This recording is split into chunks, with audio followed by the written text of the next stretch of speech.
Hi, Lisa. Hi, Lisa. Can you hear me? Yes, we can hear you now. Hi, can you hear me? Yes, we can hear you now. Awesome, really excited to be here. Awesome. Before we continue, we would like to know where all of you are joining us from. As usual, go to menti.com. The link is in the chat box, and just tell us where you're coming from. We'd like to see how far and wide our audience is today. And we're going to dive right into our house rules. Some of you have been here a number of times, so you have an idea of what these rules are. Question and answers should be asked in the Q&A box. So as you listen to the speakers today, you can just contribute to the conversation. We want to hear from you, absolutely. Please ask your questions or make your comments in the Q&A box, and we're going to be getting to it in a later segment of the webinar. Keep all your contributions civil and polite, please, and your questions concise. And please join the conversation on social media with the hashtags 1 million by 2021 and hashtag meet the unlimited. We also encourage everyone to participate in the polls. We definitely want to hear from you and hear your opinions on all that we're speaking about today. So like I said, our topic is, I'll repeat it, how can young social entrepreneurs and small businesses thrive within the new normal? We've had a lot of conversations about how things are not going to be the same post-COVID, and even as we move towards recovery in our countries. And obviously that change is going to affect every single part of life as we know it. Today we're focusing on social entrepreneurship, and if you don't know what it is, you're in for a treat today, because we've got 4 experts who work in this sector who are going to tell us a bit more about what they're doing and give us some advice about what it is to be a social entrepreneur and how you can thrive in this period. So I'm going to quickly introduce the 4 of them, and we're going to dive right into the conversation. The first panelist we have is Melat Belayneh. Melat is from Ethiopia. She has a strong passion for supporting youth-led and youth-managed businesses in both rural and urban parts of Ethiopia. She has 10 years of experience with global brands. Melat has worked everywhere that I dream to work. Melat has been with Unilever, Henneken, Estee Lauder, A.T. Kearney Consulting, and the UN, just to mention a few. And she's got expertise across sectors in social entrepreneurship. And she's going to be telling us a little bit more about her work. Our second panelist is Lord T, Tobby Lordwilliams, who is the Executive Director of Girl Hub Africa. She is a social impact strategist, and she leads Girl Hub Africa, which is the largest all-female volunteering network in Nigeria, focusing on bridging the gender gap through volunteering. She has won numerous awards. I can see from the chat box, a number of people know who she is, so she's going to be speaking to us today about her work. The third person I'm going to introduce is Evelyn Harrino. Evelyn is a computer professional. She's a social entrepreneur, and she is a UN Global Champion at Empower Women. She's also the co-founder of She Leaps, which is young professionals dedicated to building projects and platforms that promote education and capacity building for women and children across 3 continents. So Evelyn is very focused on vulnerable populations and how her work can impact their lives. And last but certainly not the least is Farayi Richard Goronga. Farayi is the Chief Marketing Officer at Amigo, and they won the 2018 Generation Unlimited, they won the 2018 Generation Unlimited Global Competition, and which had over 800 participants. So Farayi beat out 800 people worldwide in this, and they have been incubated in Cairo, Egypt. They're a software consultancy company, and they work with education and innovation within education.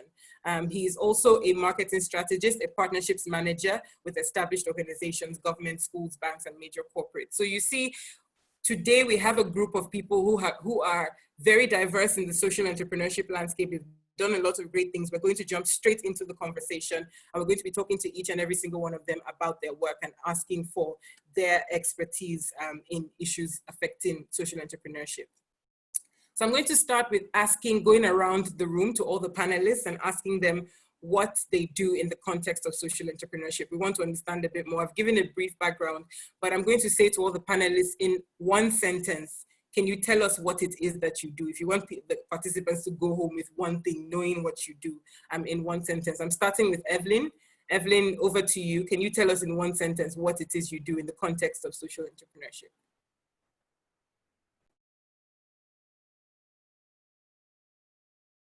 Evelyn, please unmute your microphone.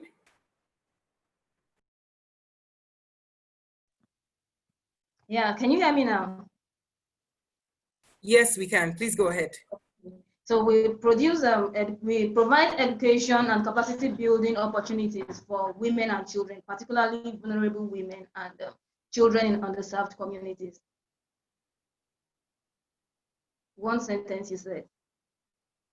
Thank you very much, Evelyn. Yes, please, Evelyn has set the standards to the other panelists. One sentence. Farayi, over to you.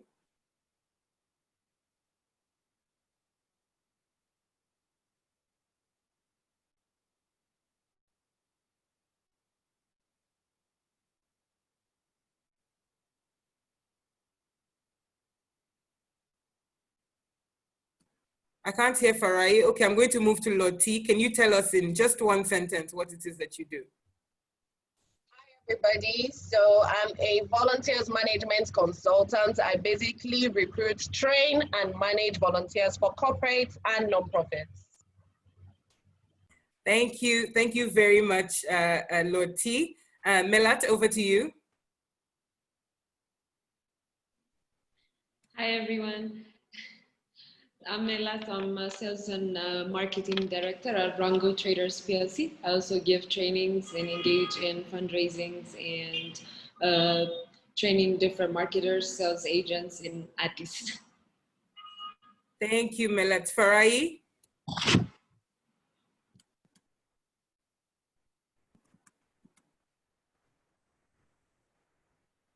Hi, Farayi. Can you hear us? Zimbabwe. I'm the Chief Marketing Officer.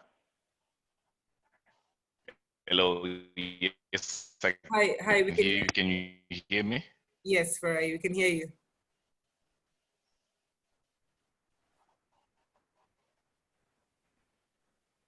You can hear me now. Right, cool. So, I think good afternoon, everyone. My name is Goronga. I'm from Harare, Zimbabwe. I'm the Chief Marketing Officer of Amigo Solutions, which is software.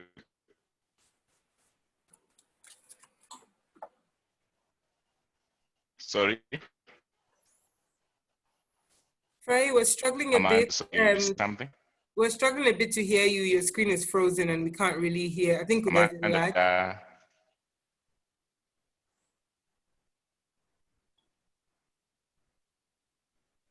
Okay, so we're going to have one of our let me team try to refresh my network and then. Yeah, thank you, Farayi. Okay, as Farayi does that, we'll continue. We'll move right on. My first question goes to Melat. Yes, I bet you didn't know you were coming first. From your perspective and your experience in the field, how would you describe social entrepreneurship to somebody who has never heard about it before? And how's it different from other forms of entrepreneurship? So with a little bit of reading that I've done recently, so it's a combination of commerce and social issues. Of course, it's done for profit, but that's not the primary goal. It has to have impact on the society that you're living in. All right, thanks, Melat. So, if just to follow up, is it different from impact entrepreneurship and investment, or is it like more or less the same thing? For me, I'd say it's more or less the same thing. Maybe like minor differences, but I see it as one and the same. Thank you, Melat. I'm going to move to Evelyn. Sorry, I'm going to move to Lord T. Sorry, Evelyn. I just wanted to see if you were ready. I'm going to move to Lord T now. I'm going to ask you, in your social enterprise and the work that you've been doing, have you been able to achieve sustainability? Melat spoke about how profit is not at the center of social entrepreneurship, but impact is more like at the center of it. So how do you achieve sustainability? Have you been able to do that? And what challenges did you face? Would like to hear it in relation to the work that you've done up until now. Okay, so I run an all-female volunteering network in Nigeria, and for sustainability, it was hard at first because when I started out, I didn't really have the idea of starting out a nonprofit. I mean, I studied law, I'm a lawyer, but I had to venture into doing this because that's what I had passion for. So I had to go back to taking certification courses, go back to doing a proper master's in nonprofit management and all of that. So for sustainability, while I was taking those courses, I had to learn and then start. So the first thing that we did, excuse me. So the first thing that we do at Girl Hub Africa for Sustainability is, apart from applying for grants and applying for funds from other organizations, we also have a merchandise that we sell out to people that earns us income. We have like branded t-shirts, we have like mugs, really pretty things that we know that girls really like. We sell those things out and we make money from it. Another thing we do, we have a subscription process for those that are joining in. So when you're entering, you pay to join us, and then when you're a member, you pay a subscription as well. Then lastly, I would say, I started out self-funding it, but moving on, we have grown and now we're sustainable because of all these few things I've mentioned and a few other things that we do here and there. And just to ask you, what challenges would you say, some of the challenges are very obvious, but what challenges would you say just come hand in hand? Tell us the obvious ones and the ones that people don't really know it's a big challenge. Okay, so the one people don't really know is when you say you're a volunteers management consultant here and you run a volunteering network, there's a stereotype in this part of the world where people feel like volunteering is just for the non-profit sector and they don't see volunteering as something that should be done in the corporate. So if you're telling them, oh, I do placements with regards to volunteering, that is internships. I place young people, undergraduates, graduates who want to intern in organizations so they can gain meaningful experiences that they can impute in their CVs. And people don't get it. They're like, oh, the volunteering I thought you were doing was just for going to the slums, reaching out to the less privileged. I'm like, no, it's beyond that. Volunteering encompasses a whole lot more of that. So yeah, that's one challenge, making people understand the concept of volunteering proper, devoid of the mentality that they had of it before. And then secondly, everybody would agree with me here, funding, especially, but I believe that when we started putting out and adding value so much in the space, especially in the social development space, then we had people want to support the work that we do. Thank you very much for that. That's really insightful. And I think we can even really relate at the AU. We could have a spin-off webinar series even around volunteering and professionalizing volunteering in the corporate sector. I think that's really interesting. As we speak about that, I want to hear, I don't know, is Farayi back with us? Farayi? Hello, Amanda. Can you hear me now? Hi, Farayi. Thanks for coming. Okay. I want to ask you something around, Lottie has spoken a bit about challenges, even at that micro level, but at the macro level, at the continental level, what would you say the status of social entrepreneurship in Africa is? If we compare it to other continents? You were in a competition with your enterprise with about 800 different people from all over the world, and you saw like a lot of those things, plus some of the experiences you've had during incubation. What is your perspective on the status of social entrepreneurship in Africa when we compare to other continents? And what is Africa's unique proposition? What do we have that's a bit different and useful to us? Okay, thanks a lot, Amanda, for the opportunity. Well, I think it's again like what has been touched on. The biggest challenge is the issue on funding, because normally people have ideas, people have different ideas of businesses that they want to pursue. But then when you go, for example, in as much as it's still in Africa, but looking at Egypt, they actually have the Ministry of Entrepreneurship. They have a lot of startups that are ready to fund people starting out with their businesses. And then when we move on to look, for example, in Europe, in the United States, you see that it's quite easier for people to attract funding when they're starting out with something for so many reasons. Probably, I think maybe it's because of the setup that they have there. So when we look at Europe and the United States, some people would want to refer them as what they call floating money. And we also have a lot of people who are willing to pick up projects. So you find that even also for the investors, the risk is quite lower because you know that at any one point in time, someone is ready to chip in and support you along the way. Unlike the situation in Africa, where it's quite difficult, one, to secure investors, and two, to get follow-up investors. So let's say it's Series A, they're moving into Series B funding.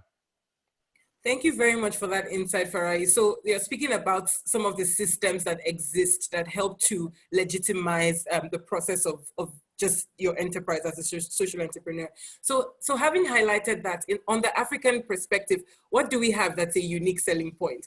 We struggle with funding, but do we have something that basically puts us ahead of people in some way? Well, I think coming back to Africa, our biggest opportunity is, okay, I don't know how best to put this, but we have a lot of problems. And these problems now, they affect people on a daily basis scale. So for example, we are working on e-learning. We all know that the challenges in Africa in terms of accessing learning material, that is very difficult. We know that students, it's very difficult because for example, the student to textbook ratio in Zimbabwe is 14 to 1. So 14 students sharing a single textbook. So I think the biggest advantage that we have is it's actually easier for us to prove our results. So let's say you get someone who's willing to support you as you're going to be starting, because the problem is there, it's obvious and it's big, it's affecting a lot of people. It's very easy if you get someone in a good team or a good set of investors to actually scale up your problem, because what you're actually solving, the problem is actually there and it's affecting people on each and every day of their lives. That's a very interesting perspective, that the thing which is one of our biggest problems is actually a double-edged sword, and is one of the things that really propels us to the forefront of social entrepreneurship. Thank you very much for that insight. I'm going to pivot a little with the conversation. I'm going to come to Evelyn. Evelyn, I know you've been ready, so I'm coming to you now. When we speak about gender parity in social entrepreneurship landscape, I mean, we speak about gender parity in terms of social entrepreneurs, but also beneficiaries of social entrepreneurship. How do we tackle some of the discrepancies that we all know exist? How do we ensure that we boost equality, both in the demand and supply side of social entrepreneurship? All right, that's for me, right? Yes, Evelyn, that's for you. Okay, now before I go to the gender aspect, I would just like to add a little bit to what was earlier spoken by the previous panelists. I want to add that one key, sorry, excuse me, yeah, okay. Now I would like to add that social entrepreneurship within the African concept, really, it has gained a lot of popularity recently. And and one advantage we have in Africa is that our population is a very, very young population. When you compare all the continents, you will find that we have the fastest growing population of youth. And since we're going into an industrial revolution that is highly digital, it's also a very good opportunity for Africa as a continent, because our African young people will now have the opportunity to key into these digital opportunities that are coming up. And like I always say whenever I have the opportunity to speak, Africa might have missed out of previous industrial revolutions, but with the population of youth we have in the continent at this point, it's really, really a huge opportunity for us as social entrepreneurs to not just solve the problem, but to also go global and really get big, solving this problem at a more systemic level. Now, back to what you asked me about the gender aspect. Working in gender, I've come to realize that women specifically are like the most hit population when it comes to vulnerability, whether it is war, whether it is famine, whether it is a war, whether it is a famine, or whatever it is that the social problems are that we're tackling at every point in time. Women always are the most vulnerable, they're always the most vulnerable population. And that said, the best way we could always handle this is to make sure that at our own very level, we tackle these things head on the way we are in our own organizations, in our own social enterprises. How do we handle gender issues? What's our policy? What's our policy on gender discrimination? What's our hiring policy? Then before we even start going to the macro level where we start calling on government and we start calling on other people, if you make your own gender-based decisions and I make my decision based on the gender issues that we face every day, then you will get to realize that one step at a time, the world is actually becoming more gender equal, and then the rate at which the gender gap is widening, we begin to close it up on a gradual basis. We have to reject attitudes that are chauvinistic, you know, our societies, most of them are more like masculine-based societies, but as we begin to work to close these gaps in small ways, like within our families, within our classrooms, within our homes, we begin to reject those things that are not do not help gender equality. You will see that gradually these gaps are beginning to close. Like we're beginning to tackle the gender inequality problems. But basically, we should look at these problems not as big micro problems that only the government can solve. We should look at gender issues as issues that we can solve as individuals. At Phillips, we work with vulnerable women.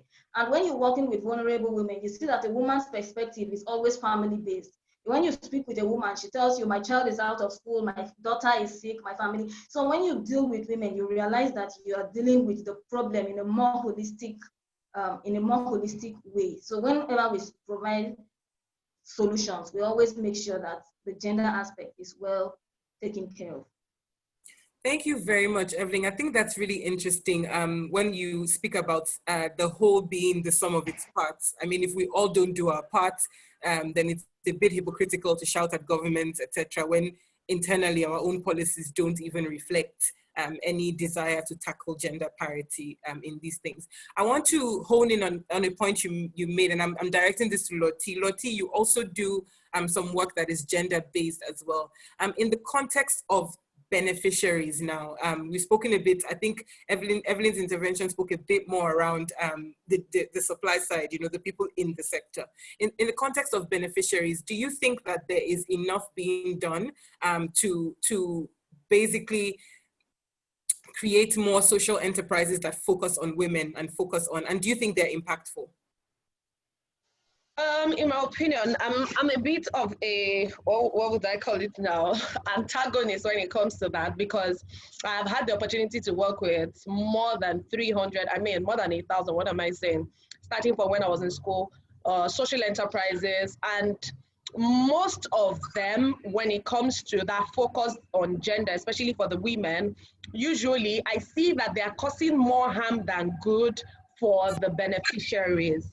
And when you bring it to their notice, they don't want to do anything about it because more or less they are gaining for themselves and they're not thinking. So the beneficiaries, that's the women or the girls that they're supposed to be taking care of, are not at the center of whatever it is that they are set out to do. So I'm going to give you a very practical example. There's an area in Nigeria, I'm sure you probably have heard of it before, Makoko in Nigeria, and there is this social enterprise that, you know, brought an amazing intervention. I mean, when we went for the project launch and everything, I was so gingered and ready to go about this project. But then when we started, I realized that we were causing more harm than good to the people in the context of, before you go for an intervention, you need to do your due diligence. Do these people need what I'm bringing to them? And the intervention we were bringing were practically making the women more lazy to stay in their houses and do nothing, because we were almost spoon-feeding them day in, day out. So they were, you know, chilling and like, we know you people are going to come and give us what we need, so there's no need for us to go out and work. So most times I feel like social enterprises that focus on women and girls should always, before you go about any intervention, make sure that they really need whatever intervention that you're bringing to them, because it's disheartening at the end of the day that social enterprises are created to solve social issues, environmental issues, cultural issues, and at the end of the day, you are causing a problem instead of solving the said problem that you want to solve rather.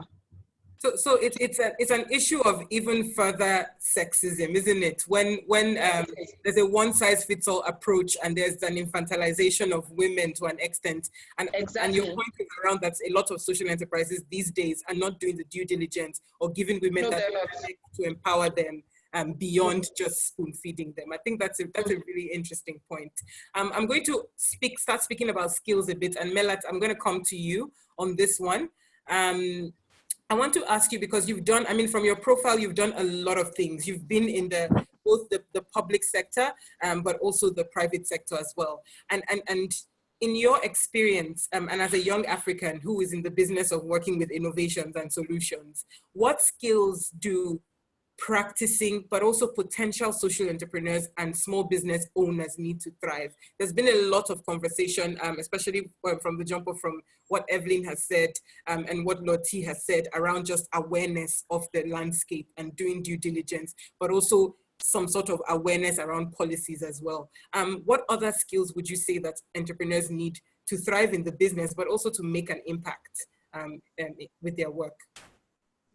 So in the Ethiopian context, I think it's very different from other African countries. We need to get information from the right sources because not a lot of research are properly documented or conducted in Ethiopia. I don't know if you're familiar with the country. I'm not really sure, but getting information it's practically like 50% of the work. So you need to know where you get your information and research. And based on that, you need to identify the gaps. We have a very complex population here that consists of 80 plus ethnic groups. And they also come with their own language, cultures, and it's like a very complex society to cater to. So there are like too many opportunities, but then you need to really be careful as well to not step on anybody's toes or not to offend a particular ethnic group. The other one is to be action oriented and to just be result oriented, because if you really focus on the tiny bits of the process, you'll be left off, or somebody else would carry off where you've left off. The other one is to strive for becoming a solution and not to complain. It's something that I've learned to adjust to as well. And the other one is, I cannot stress this enough, is to know policies, because especially in the past 2 or 3 years, the policies in the country have been changing numerous times. So you need to update yourself on the daily, and you need to be a source of information for others as well. Thank you so much, Melat. That was really insightful, and it was really interesting to see that a lot of these things actually focus on awareness and the soft awareness, the ones that are not in the textbooks. You spoke a lot about context and cultural sensitivity, and I'm relating that to what Farayi was even speaking about when we spoke about the African context and what is our unique proposition and how do things work in Africa. I think there's a lot to be said around just being aware. I actually live in Ethiopia, so I know what is going on there. And I think there's a lot about being aware of your environment. And you also spoke about being solution focused and results focused as well, and not focusing on what the issues are. We have so people are already engaging with the conversation. There are a lot of questions that are coming in. Guys, please direct your questions to the Q&A box. Henry has a comment. Henry is saying that market research is key for any social enterprise. Esther is also commenting on what Lottie was speaking about, and she says, ensure that the intervention must meet the need of the target market. So we're going to go a bit deeper into social entrepreneurship in COVID-19 and some of those considerations at this point. I'm going to start with Evelyn with this. Evelyn, this pandemic is taking its toll on all sectors of the economy. Everybody's feeling the pinch of COVID-19. We don't even yet know the impact it's going to have on the global economy and how that will affect the African and national economies as well. So far, from what you have noticed, and especially like in your day-to-day work, but also on a bit higher level, what does this impact look like in the social entrepreneurship landscape? Please unmute your microphone.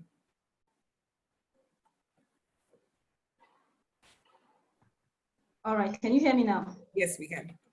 All right. Now, the whole COVID-19 thing is just about to usher in a different way of doing things. Like, we've never seen such a thing like anything like this before. We now have to change our way of life. We now have to adjust our business models. We now have to adjust the way in which we react to demand and supply. The nature of our needs have changed. So has the nature of the demand our consumers' request for has changed. Now, all this will come down to one point, and that's the point that by the time this whole pandemic is over, life for everyone would have changed completely. Now, here's the point. What are we going to do with this new change that is looking at us, this new change that is about to happen? I said when I spoke to the Coalition of Wives of African Presidents that The fourth industrial revolution, just like the first and the second and the third, will also come on the heels of what might tend to look like a world war. And this was like 2 years ago. Now we have another kind of thing ushering in the fourth industrial revolution. Now, before we will be able to cope, before we'll be able to not just cope, but strive and succeed and make good of the way of life post-COVID-19, we just have to adjust the way in which we do things. What are the skills we hold important? What are the things we hold dear to us? Back in the days, and when I say back in the days, I'm just talking of a few months ago, some things that we never thought were important. The needs, we that work in the field, that work with vulnerable people rather, we discovered that the demands they place, what they're asking us for, the needs they're trying to fulfill in just these few months have changed. Now, it's not just that, the way of life also has changed. But if we really, really take this seriously, like I always say, whether things will change or not, it's definitely going, it's a deal. Now, whether this change is happening to you or it's happening for you, it's your own choice.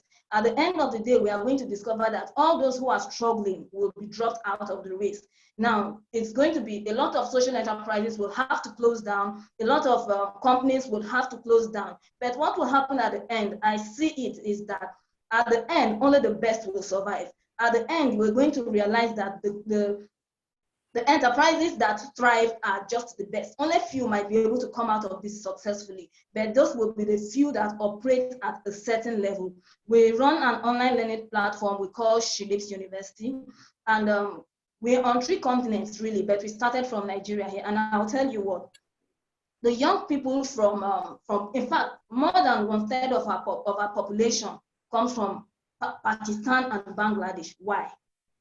We pride ourselves in saying we are an African-based social enterprise, but we have more members in this continent, and that's because the connectivity is at the next level. Now, if we as young people on this continent, if we are able to put all these factors together, like I always say, a hungry man can go to any level to meet his needs. We as young Africans, we are the ones who are hungry. Now, if we take this as an opportunity to really strive, if we say, okay, no, it's not just survival, but we really want to make good of this whole COVID-19, which I see as an opportunity really to succeed. I will tell you that by the time this whole pandemic is over, post-COVID-19, life will be different and real giants will emerge. Those who were not sure of what they were doing will definitely go down, but it will not be the same. It will not be business as usual. Young people on this continent, I say it that we are the most educated, we are the most elitist, we are the most sophisticated set of young people to live in Africa. The previous generations, by the time you bring their cumulative qualifications, they might not be as qualified as we are. So it's an opportunity for us to begin to look at how we can harness our combined skills. We begin to see how we can begin to collaborate in different areas of specializations and take advantage of this opportunity. I know a team that called me on a project, 9shop9.com, and I'll tell you what, within the last 2 months, we started an e-commerce platform. They're making sales, they're making money, and that business is already profitable. Now, this is an opportunity for young people to begin to see, not just ask themselves what we can do, but to actually begin to do things that impact the society in sectors that were previously thought to be the more government sectors. Certain sectors, we think these ones are not for the private sectors, these ones are for government only. But right now, this pandemic is presenting a huge opportunity for young people to delve into these sectors. Thank you very much, Evelyn. I think that's such a great point around how even just the way we even find people who we need to support, just the range of things that we need to support is going to change with the pandemic. Every single aspect is going to change. And the onus is upon young people who are digital natives and have an idea of where the wind is blowing to actually lead this change and make sure that we support our continent that we we don't fall into a wreckage. You also said something I really like. I think every webinar, we always end up having a phrase from somebody that becomes the catchphrase of the webinar. And we'll soon start creating merchandise, and hopefully Lottie will allow us to sell it on our platform.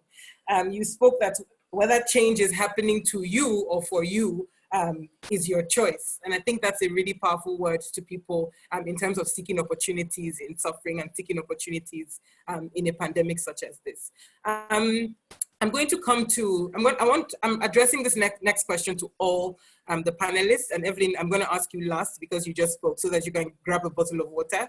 I'm going to start with Farayi. Farayi, I think Evelyn touched on a lot of things and even started answering my questions around how things are changing for everybody.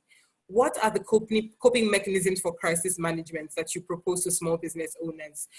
These are, by crisis, we mean crises like COVID and other crises which we will still encounter in our lifetime. So what kind of coping mechanisms do you think small business owners and social entrepreneurs in particular need to, what kind of skills do you think they need to get? What coping mechanisms to combat these crises? Okay, thank you, Amanda. Well, I think one of the greatest skills that all social entrepreneurs that they need to make sure they have is that to have some form of dynamic, or have to be dynamic. So, for example, you might have a target market that you want to address, but you must be in a position where you are flexible enough to change in the case of, for example, like in the case of COVID. So generally, when you look at some corporates, the reason why sometimes corporates end up falling down is when corporates start out, they have a certain direction that they want to move towards. And then because the company is big and because everyone is so much focused and people do not really, people are resistant to change. So that causes now this, for example, maybe loss of sales and everything when we now have things like the pandemic. So people need to make sure that they can be as dynamic as possible, their team is as dynamic as possible, which makes it then easier to adapt to any of these changes that come. So I think it's more of the culture set up within the team rather. So if the whole team is flexible enough or is comfortable enough with change, and then I'm pretty sure a lot of the challenges won't be as big as they are supposed to be. Thank you so much, Ferrari. That's a great point. I saw this on Twitter a couple of days ago where somebody was speaking about how adaptability is the largest skill she looks for in her employees before even looking for an MBA or anything. And I thought how profound it is, because we're living in very agile times, aren't we? Where you either roll with the punches or you roll right out of the scene. Lord T, I'm going to come to you with the same question. What coping mechanisms for crisis management? We've spoken about agility. What else should people have to manage crises? Okay, another thing I would say is networking. So sometimes it might not be just you knowing how to do everything, especially for your organization. There are other organizations you should partner with, you should network with. I know that the COVID hit a lot of, especially for nonprofits, but for a few nonprofits that I work with, because they were able to, network with other people. So when they were lagging behind, they were able to use those other organizations' strength to more or less cover up. So I feel like a lot of organizations like to, especially when they feel there's going to be a conflict of interest, when they're doing the same thing with another organization. But the truth is, it's always good to check out your values before reaching out and then network with these organizations. Networking will play a huge role, because where you're lagging, then the other organization can help you. So I would say networking 100%. Thank you very much for that, Lord T. So networking and partnership working, just basically relying on each other's resources to basically complement our work and strengthen what we do. Thank you. Melat, over to you. Coping mechanisms for crisis management applicable during COVID-19 and beyond.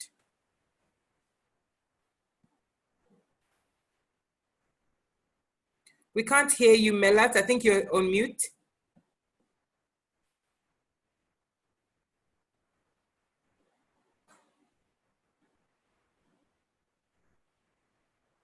Hello? Yes, we can hear you now. Okay, sorry. So learning new skills can come in handy during crises like this, because right now, like looking at the language barriers in Ethiopia that exist. Knowing 2 or 3 languages could help, foreign or local.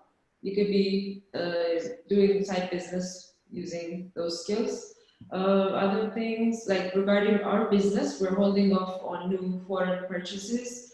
We're holding off on rent. We're holding off new marketing strategies that we've launched the previous year, and we're trying to strategize adjusting to the new normal. And we're trying to create a conducive environment for our employees to feel safe, because shops remain open and people are out and about once again. So we're trying to reduce prices, stuff like that. But regarding volunteerism, learning new skills and equipping ourselves with new skills every now and then could come in handy during a crisis like this. Thank you very much, Melat. I particularly like the point around updating your skills to respond to the crisis, but also the safety and security of people's working. I think a lot of times we don't pay attention to that personal part of how people are mentally safe and also physically safe in times of crisis. Over to you, Evelyn. Evelyn, what coping mechanisms for crisis management do you propose? Well, like I'll tell you what worked for us. We did a little slogan we called localization, and we took advantage of this period to come together online and find solutions to each of our local problems. And I'll tell you what, on one of our projects at Phillips Education, where we were setting up low-cost schools, we discovered pre-COVID that children had reading problems. So what did we do? During the first 3 months of the COVID, we brought together all the professionals that had experience in phonics and phonemic awareness, and we began to create resources for children. I'll tell you that within this few months of the COVID, we created like a full phonics program for children. We said we want children to begin to learn how to read within their first school 2,000 days. And then it was the whole localization thing that we used. And we all said, okay, since we are at home, we must be comfortable enough at home to be able to solve their individual global problems. And through that localization, we all came together and we built that program. We wrote like 6 textbooks. We did the online component. We did songs, we did videos, and we were just waiting for it to be over. So yeah, for us, it was localization that was our coping mechanism. Everyone stays at home, yet we are as connected as we could be. In fact, we were even more connected during this period, and we are still even more connected during this period than we were pre-COVID. So for us, we nicknamed it localization, and it worked well. It helped everyone stay busy, stay focused, and continue in what we do best. Thank you very much, Evelyn. I think that's great, taking advantage of technology to make sure that we keep our connections secure and we continue as much as possible business as usual. I'm going to move into a question around opportunities, and this question is directed to to Melat. For social entrepreneurs in the midst of this pandemic, given your experience and what you see, what opportunities exist? How can they, we spoke, I think Evelyn actually went into some of the answers of this, and she spoke up a little bit about making sure that, let me find the exact terminology, making sure that change happens for you, not to you. So Melat, in your specific experience and context, what opportunities have you seen that exist for social entrepreneurs during this pandemic?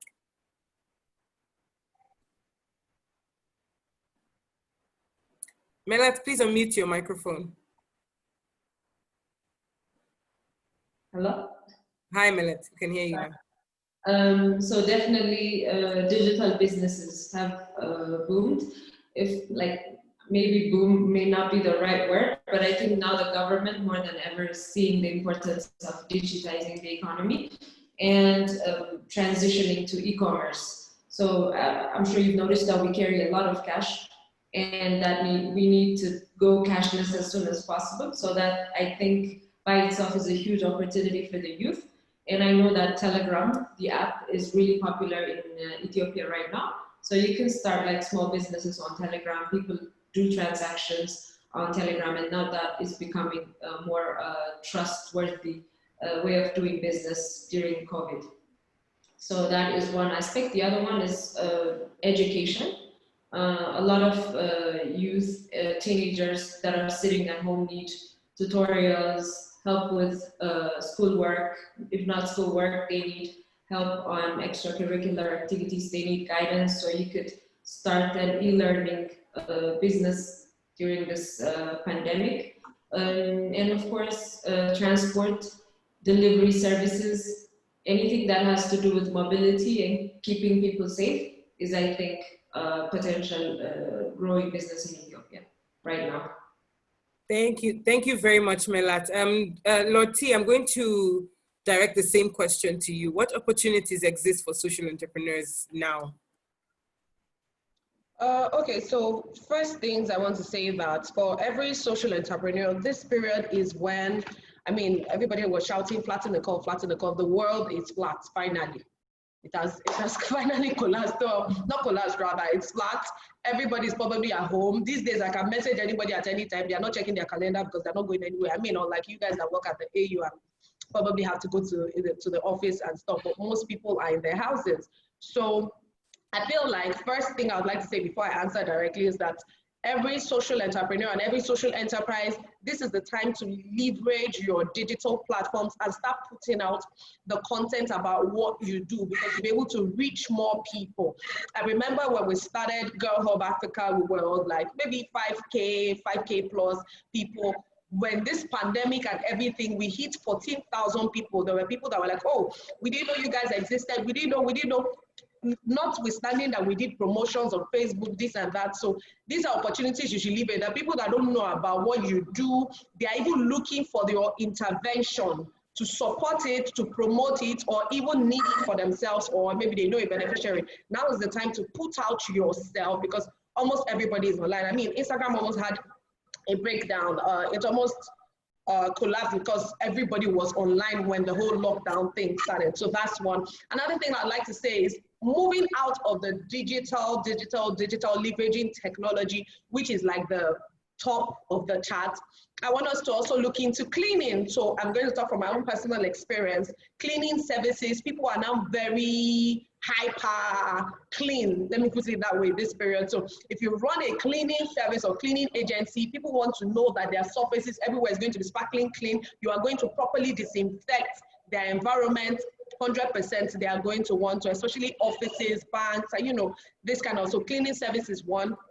Another thing I'm going to say is, I mean, that one is overflogged already, masks and face shields and all of that. Now, I know that a lot of people are doing that, so if you're a tailor or anything, what you can do differently is to use, maybe partner with an organization or partner with any of the medical outfits or the labs or something, and put, so there's this filter that they put inside the face mask that can actually help. So unlike just having the regular Ankara face masks, there's a filter in between two of the face masks that it helps medically to prevent when you're talking and saliva and all of that, it doesn't release droplets. So yeah, I'll say majorly those two things. I'll say cleaning 100% because people, even in my apartment, everybody's always hyper about cleaning. Even we have someone stationed on the elevator that has to, as you're going and coming out, she's cleaning and wiping and everything. That's a job. She's making mad as money doing that. So yeah, cleaning 100%, and then making of face masks, selling of face shields and stuff like that. But then 100%, the top of the chart is leveraging technology.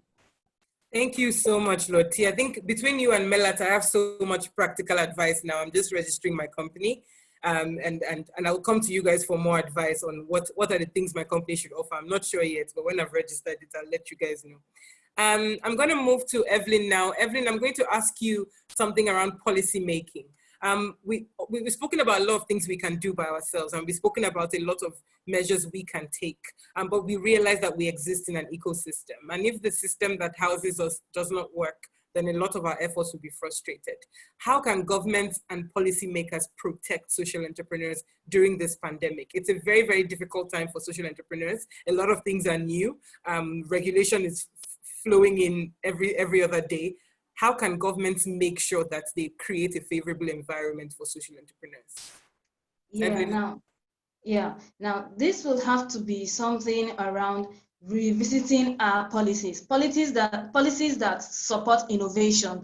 We need to look at our conventions, like laws and rules around patents. What are the patent rules in most African societies?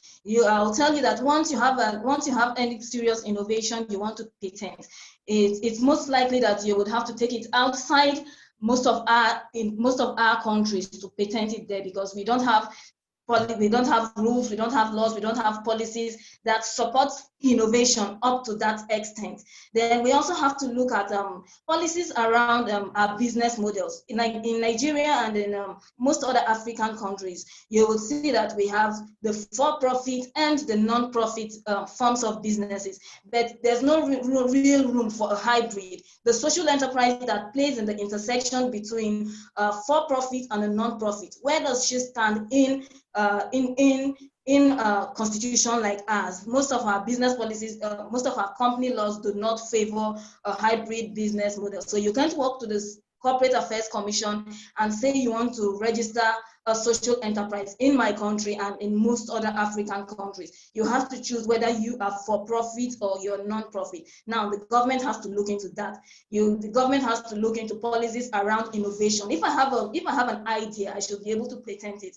If I have an innovation, I should be able to patent it. If I have an invention, I should be able to patent it, because the world is really, really going to change now. We all have different projects, startups we're working on, but if our environment does not allow us be creative, if we can't own the innovations we build, if we can't own our inventions, then it's really going to douse the perception, it's going to douse flair for innovation. And without this innovation, most enterprises will die. So yeah, two things that government would have to look at: policies and conventions around innovation, and company laws, our business laws about how we can register our companies and how companies can get funds. Then, like I just heard during this discussion, where Ferrari said in his country they have a ministry for entrepreneurship. In most other African countries should borrow models like that, because like the regular investors might have a little bit of adverse, like a little bit of bias towards investing in an enterprise that is a social enterprise. They understand for profit because a typical investor really wants to know the return on his investment. But when it comes to a business where the margin is impact and not profit, the investors in Africa, where our investors are not that sophisticated yet, we really need to have a kind of structure that encourages social entrepreneurship, that begins to sell social entrepreneurship to to investors and to the public. And those are my 3 points. First of all, innovation. Second, company policies.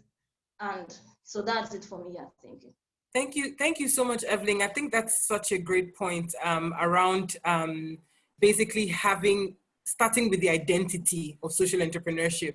And you raised I didn't even know that even in terms of just an identity in government and politics, social entrepreneurship is not yet something that is fully established. And there's just that's binary for profit or not for profit. And we need to start getting more sophisticated and looking at the hybrid.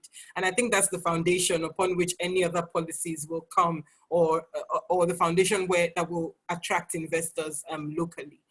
So I'm going to ask the final question of this conversation to Farayi.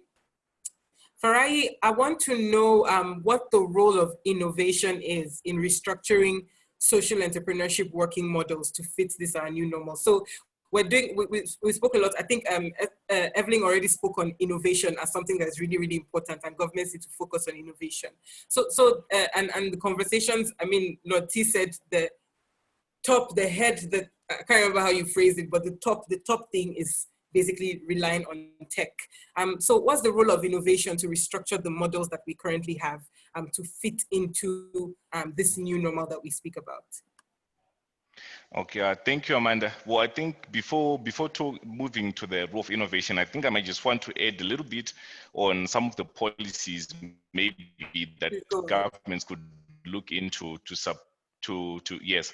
So I just to mention, I think maybe in bullet form, I would be looking at things like maybe tax exemption, because right now, of course, a lot of companies, their sales are probably going down. So if we're looking at tax exemption, and then for organizations or startups that would want to seek loans, I think would also be looking at maybe interest-free loans or loans that do not require startups to have assets. Because the reality on the ground is, in as much as the institutions, the financial institutions that we have in Africa, like the banks, for example, they do require some form of security in the form of assets. But then when we look at the bigger population, especially given the youth, they do not have like those kind of assets for them to access the loans. And then I think that the rule of innovation would be basically, right now, we must be looking at things that are not like nice to have, but must haves. So for example, we are in the e-learning industry. Actually, we reached our sustainability point. It was in March after the COVID started. Zimbabwe was not a lot of people are digital, but they did not put like such a priority on e-learning, because they could still go to school, they could still access all the traditional methods of learning. So to them, e-learning was sort of a nice to have. But now with the COVID, in the lockdown regulations coming in, I think whatever business or innovation people are looking into, I think the most important question would be to ask, is this a nice to have or is this a must have? Because generally the world is in somewhat a recession, and people have tried to limit their spending.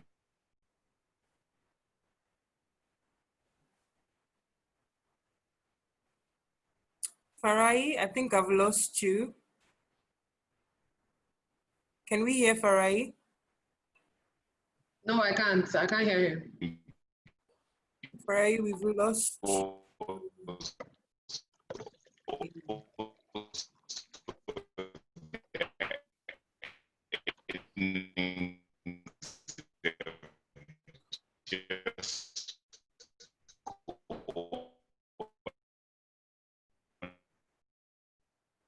Okay, Farayi, I think we've lost you. We can't hear you properly.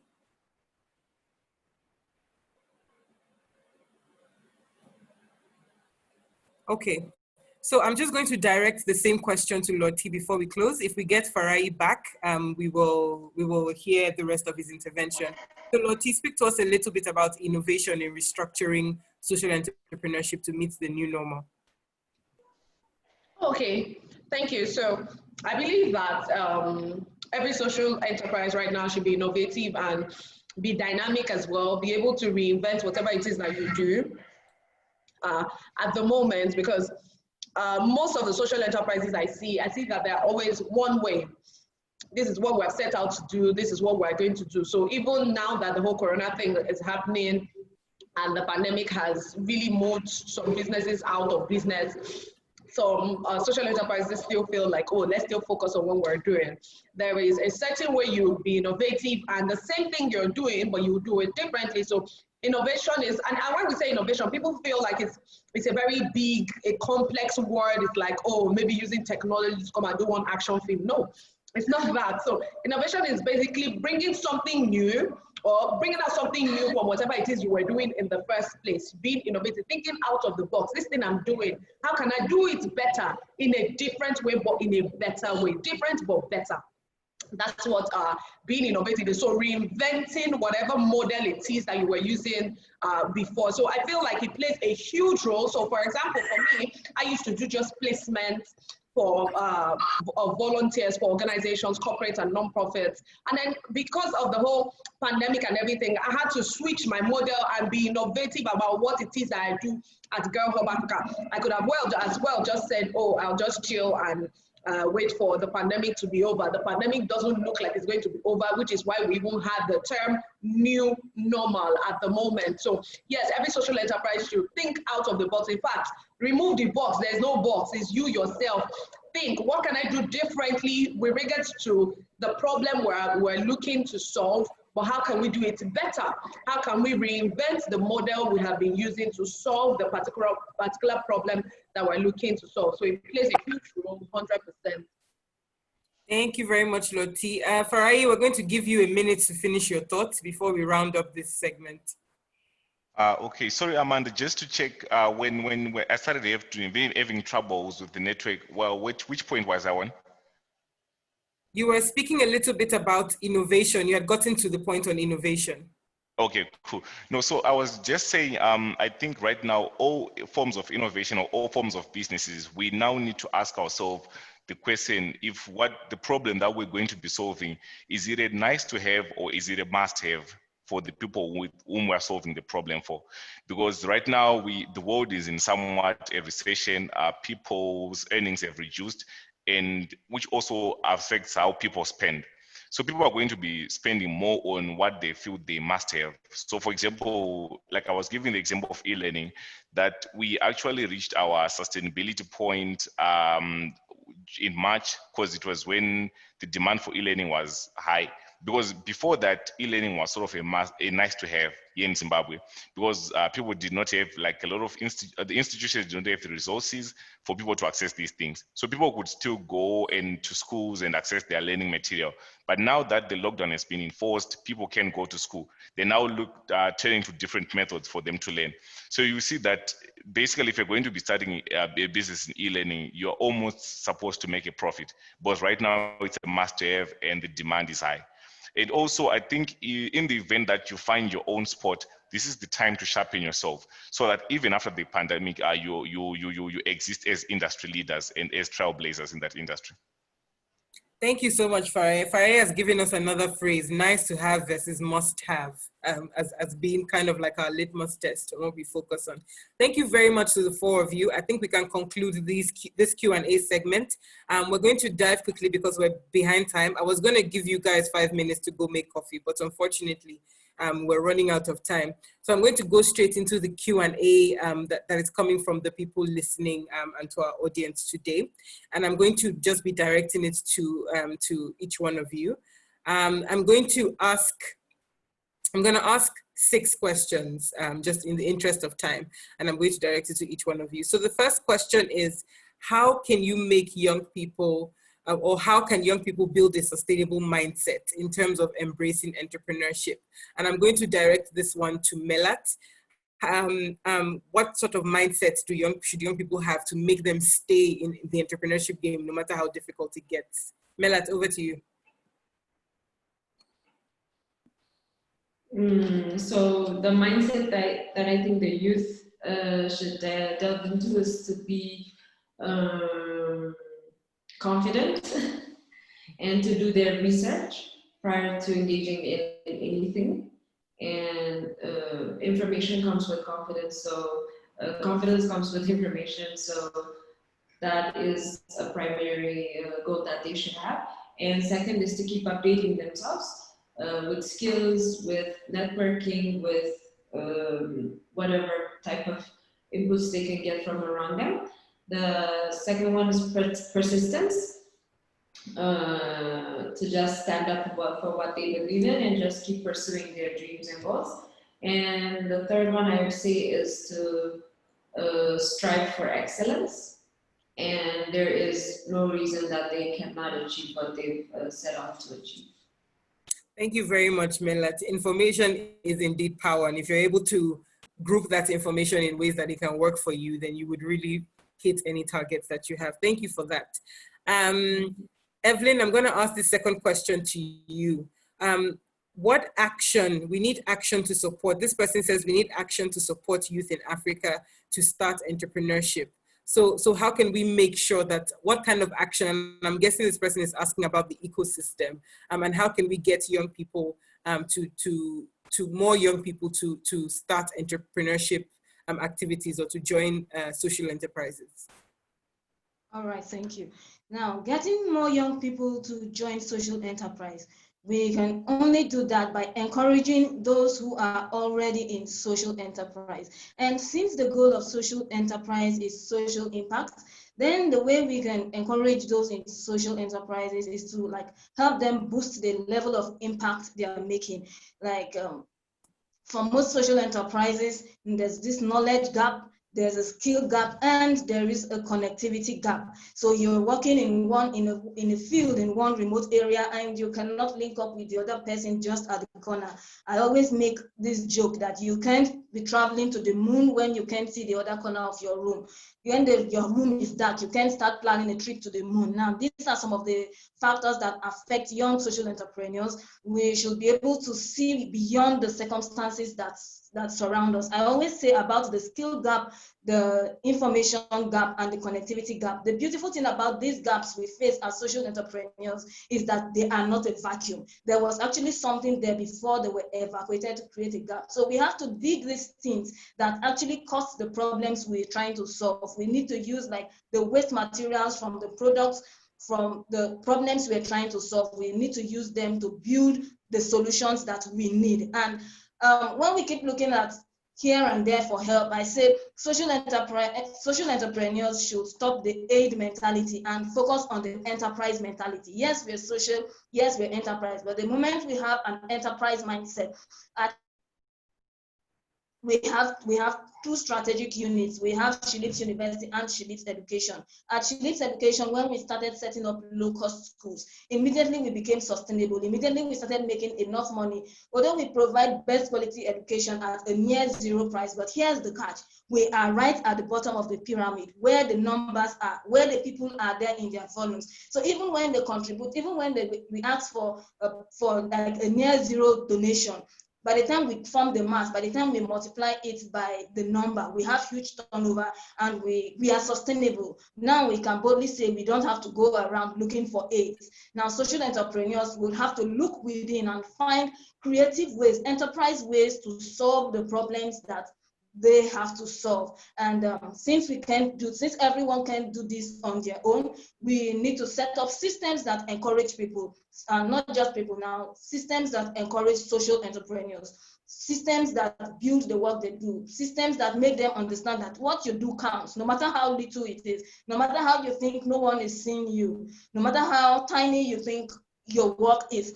We need to build systems and find ways of making young social entrepreneurs see that this thing we do is actually changing lives. And as we do that, I can tell you that more people will begin to see the beauty of what we are doing. We can't go out and have a marketing campaign to recruit social entrepreneurs. No, we can't really actively, but as we begin to encourage those we have on ground, those making little efforts, I believe and I know that more people are seeing this change will begin to rise to the occasion. Every community we come from has very unique set of challenges, and that's an opportunity for social entrepreneurs to begin to rise from all these different communities and make changes. That means there will never be, so provided there's no shortage of challenges, then there will be no shortage of social entrepreneurs rising. So yeah, that's it. And sorry, I just need to make that correction. We are not Phillips Africa. We are Phillips, and we are not an African project. We say we are a global project. So please, I can see one person has made that Phillips Africa. No, we are not Phillips Africa. We are Phillips, and we are not Africa. We are Phillips. So let's not get it all mixed up. Thank you so much. Thank you, Evelyn. Guys, that is She Leaps with a P, not with a D. She Leaps. That is Evelyn's enterprise.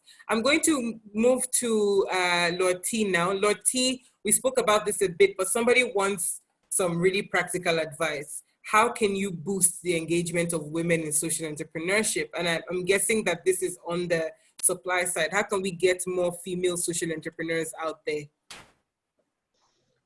So firstly, I just want to add to what Melat said with the question you asked her real quick. So I feel like for your mind to be opened then, you should be, I like that the person asked the question on this webinar.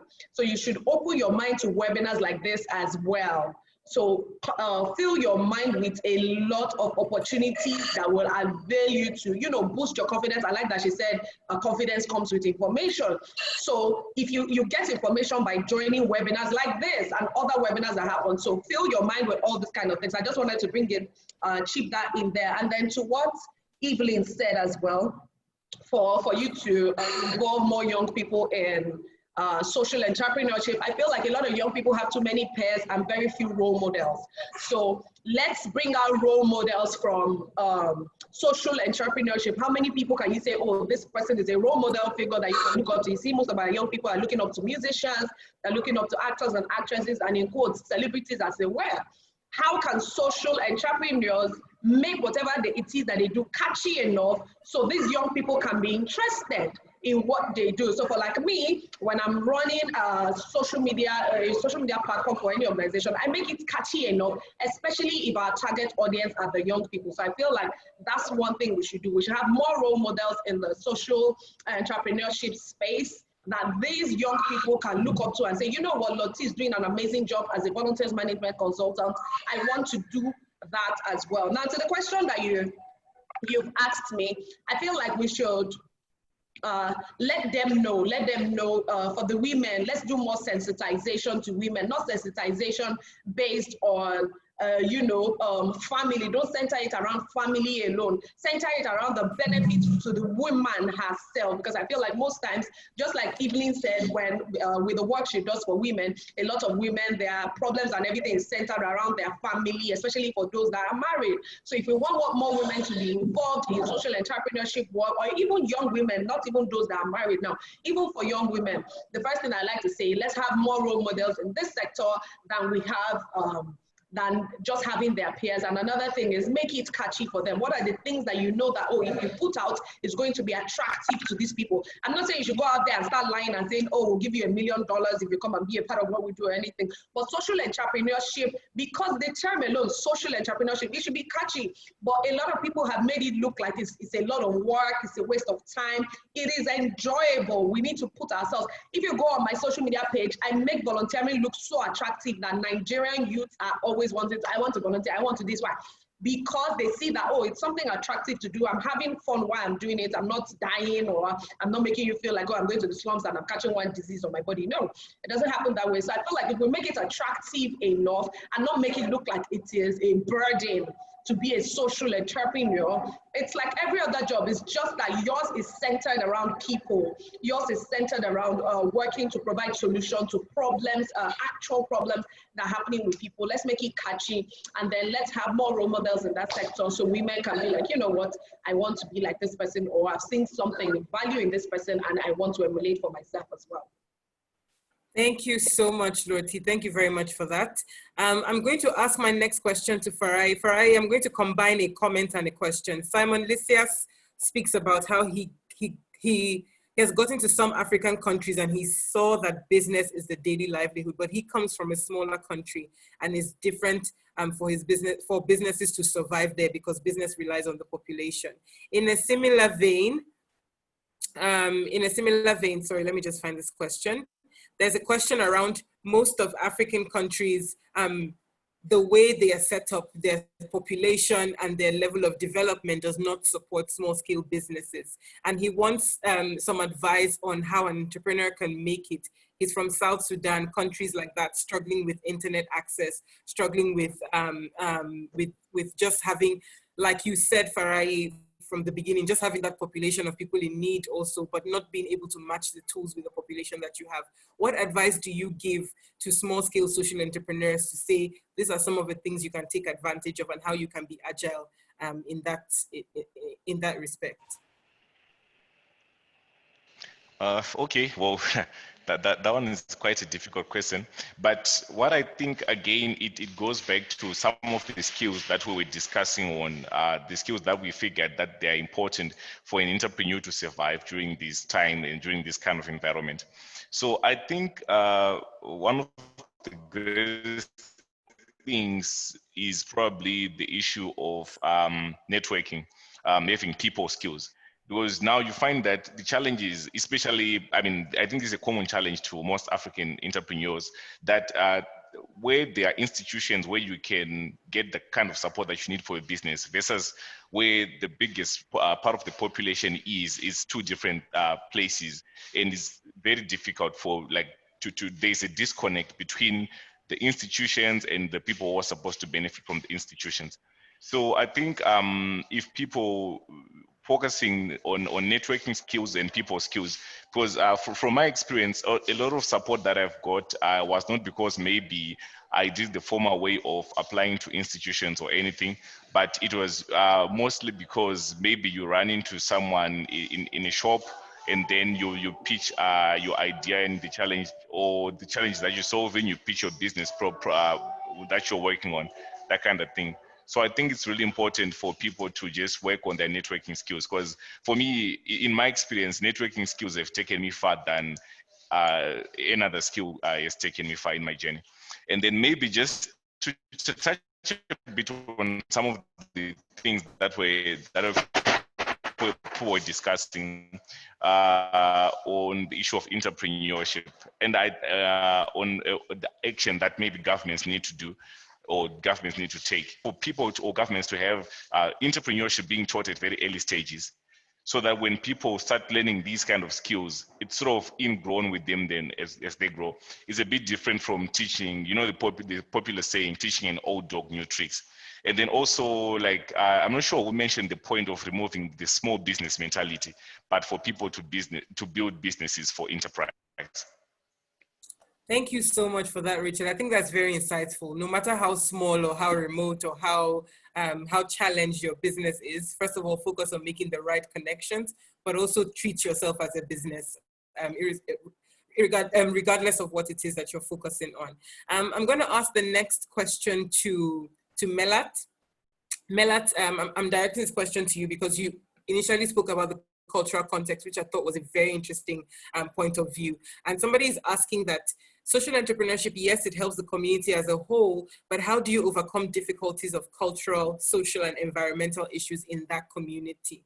And it would be great for you to speak about this from the perspective of belonging to that community or not belonging to that community. Lord T spoke about people taking advantage of other communities that they may not necessarily understand just to look good. So I think the key thing is to properly identify the gaps, so not to confuse what problems exist where, and to properly address them in a culturally friendly way. So in the Ethiopian context, I think what has been the new normal besides COVID is to just be culturally sensitive, rather than focusing on alleviating problems, real problems for real people. So most of our altercations exist online. Meanwhile, we're ignoring societal problems from real people that do not have access to information or internet like we do. So prioritizing problems and addressing them on time should be our primary goal. And regardless of which part of the country or which part of the cultural or ethnic group you're serving, remembering that you're addressing problems and making other people's lives better using your own tools, skills, networks is what should come first, not who you're serving. I addressed his problem or hers before this one, not like our focus should not lose focus of the bigger picture. So in Ethiopia, like there are proper what do you call it,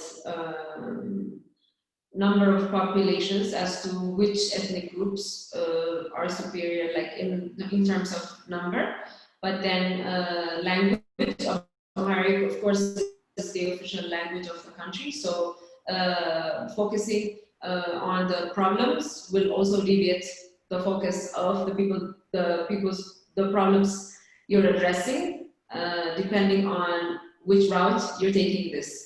So remember that you have the remote and that you can take this any way you like, but like being mindful of cultures, languages, and like I said, paying attention to the numbers is very key. I think that's interesting. Again, it goes back to the conversation around awareness. Keeping your eyes on the major focus of what you came here to do and not all the other cosmetics, but also being very aware of where you are and being sensitive to that. Thank you so much, Melat. The last question I'm going to ask it to Evelyn. Evelyn, we've had a couple of questions on this actually, so it seems to be a pressing issue. Somebody wants to know, or a couple of people want to know, that there's some stigma associated with COVID-19 and people who actually have COVID-19. And I think we cannot say it's negligible because it's something that's affecting a significant part of the population, people who have gone down with COVID-19. And what is the role of social entrepreneurs in curbing that stigma, making sure that people are reintegrated into society after isolation and not creating a new stigma? COVID-19 is a relatively new disease, and as humans, we are already creating a stigma around it. So what can social entrepreneurs do to avoid that? Yeah, thank you. It's really about changing the mindset.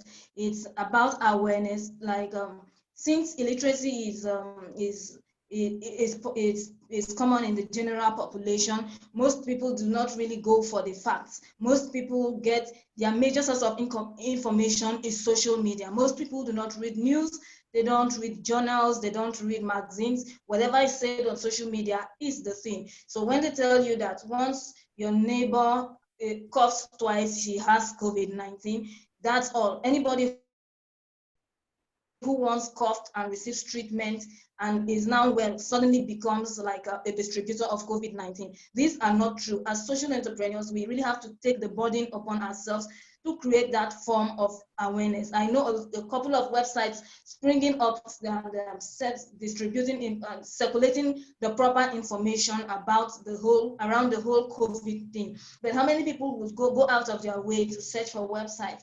Once it's said on social media, it is the deal. Now we need to really go beyond our traditional ways of doing things. If I make a post and I post it on my website and I stop at that, how many people are going there? But when I take it to the popular channels, I put it on Facebook, Twitter, I put it on WhatsApp, and these are the places where the people at the grassroots, the ordinary person gets his information from. So as social entrepreneurs, we really have to take it upon ourselves to educate people.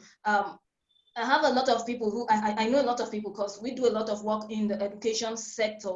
And I have a lot of people who believe that the whole COVID thing online does not restrict it. I have a lot of people who will not they don't even see the need to even put on a mask in the first place. And they will tell you that, forget it, there's no COVID or there is a COVID. Now, you don't want to be the guinea pig. You don't want to be the one that is the example to know whether it is real or not. You don't want to be the one to go down first. And then we now know that, oh, it's real, A has gone down. And you don't want to stigmatize or blame another person or mistreat someone else. Now, I believe this is just like the whole thing that happened around HIV. Before HIV actually took a stand in the society, the stigmatization HIV patients had to face. It took a whole lot of hard work. It took a whole lot of advertising. It took a whole lot of stereotype correction to be able to treat that stigma around HIV and HIV patients. And that's what's really going to happen with the whole COVID-19 thing. It might not happen in a day, it might not happen in a week, but with consistent and gradual efforts, with education, with creating awareness, people will eventually get to realize that people go into COVID-19 and come out. And then it's not everyone that had a cold last week that actually has COVID-19. And COVID-19 really, if handled properly, is not a death sentence. So yeah, as social entrepreneurs, every one of us has a circle of influence. Within our circle of influence, we have to shine the light. And if we can do that in an enterprise way, then that's really good. We have seen people making stickers, I've seen people wearing t-shirts, I've seen face masks. So these are all enterprise ways to create sensitization around the COVID-19, about the whole COVID-19 pandemic. And social entrepreneurs can begin to key into this aspect and take advantage of it, because really, as much as it's a setback, I'm optimistic that there are a whole lot of advantages in the whole COVID-19 pandemic. So yeah. Thank you so much. Thank you so much, Evelyn. Guys, we've come to the end of our webinar. If you look at the chat box, we have a couple of forms that we'd like you to fill if you want to. We have a form that put you in a database so that you hear everything that we're doing, every opportunity by the African Union, every event, etc. We send that periodically to people in our database. We also have a form where we're trying to get a sense from Africans across the continent on what they'd like to see the AU work on with engaging young people. So if you can fill in those two forms, that would be really helpful for us, and you can get your voice heard. Before we close the webinar, we're going to do something we usually do. We'll do a last lap around all the panelists, and we want to hear just from you in one sentence, your final word to everybody who's listening to you. What would you like them to take back with them? So I'm going to start with Farayi. Go.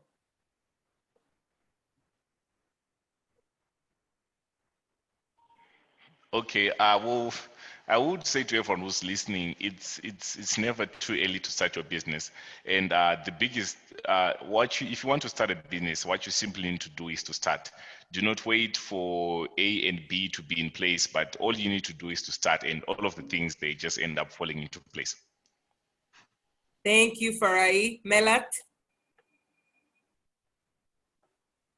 I think I'm gonna have to agree with Ferrari as well. The most important step is to get started. Until you do, nothing gets done. So don't be afraid. We all have something to contribute. Make sure you have your voices heard. Thank you, Melat. Lord T?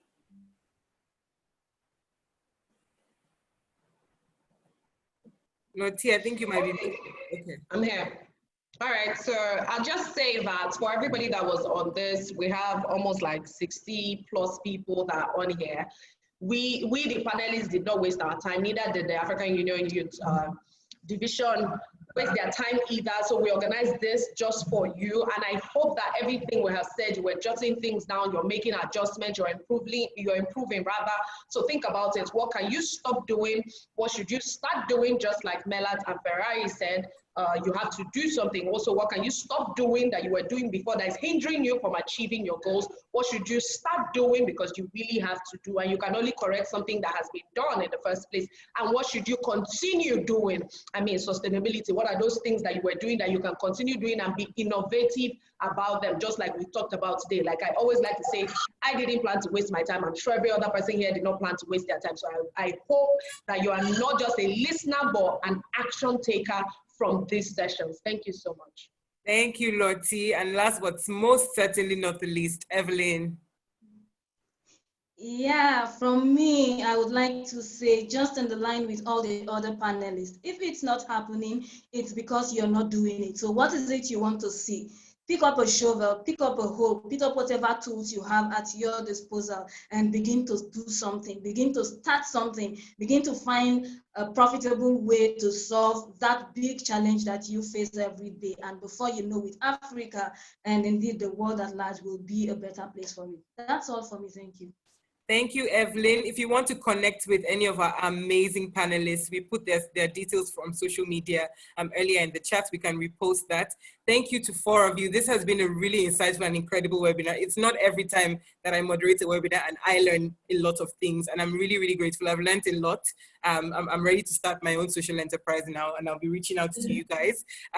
Well done to everybody, and thank you to everyone who's come. We appreciate all the comments that we see, and we encourage everybody. We see a lot of things in the comments where people are being very encouraged to go start something, and we encourage every single person in the comments, even those who did not comment, to please get into it and start doing what it is that you think will make a change in your environment. And that's it from us on this side. Thank you to my amazing colleagues who are running behind the scenes to make sure that everything works. Thank you to everybody, and we'll see you guys next time. Have a great day. Thank you. Bye, everyone. Thank you. Amanda. Yes. Okay, so just before you leave here, because I believe this is like a youth platform, I'd encourage almost all the participants that are on here, that are on social media, please take a screenshot of all the panelists and the moderator as well, and post what you learned on your social media stories. Do make sure to tag the AU so we can repost as well, so we know that you actually learned something from us. So we're quickly going to smile. And then please don't onto the smile. Uju from our end, I hope you're on standby to take a photo. Uju and Nono from our end. Okay, yes, so yes, let me just get ready for this. Are you people taking? Let's see the final picture. Okay, great. Please do make sure to tag us on or across all social media platforms. We're on Facebook, Instagram, Twitter as well. Do tag us and make sure that you write what you have learned. We want to be sure that we did not waste our time. You actually took something out of this, and then you encourage your friends or your followers to also see what we're doing. Thank you so much. I need Lottie to be my social entrepreneurship manager. She will whip me into shape. All right, guys, take care. Bye, everyone. Bye.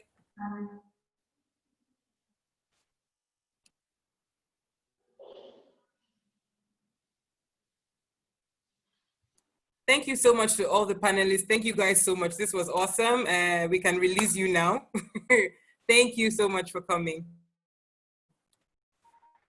Thank you so much, guys, for inviting us, and thank you for being a part of this. We've learned a lot of things, and yeah, hope to speak to you soon. Bye, everyone.